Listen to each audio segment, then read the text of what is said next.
में पेट्रोल की कीमतों में हुई कमी तो दूसरी जानिब सोने की कीमत में बड़ा इजाफा। जी हां, गुज़िश्ता 2 रोज में मुल्क भर में सोने की कीमतों में कमी के बाद अब हो गया है अचानक इजाफा, और वो भी 5,000 रुपए से जायद का।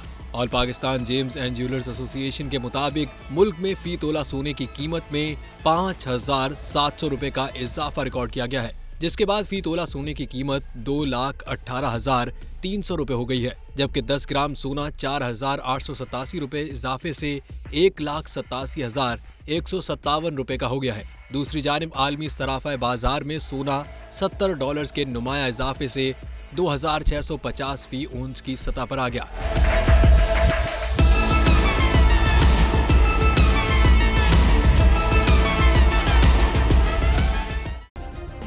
सब्सक्राइब करें और बेल दबाएं ताकि कोई खबर रह न जाए।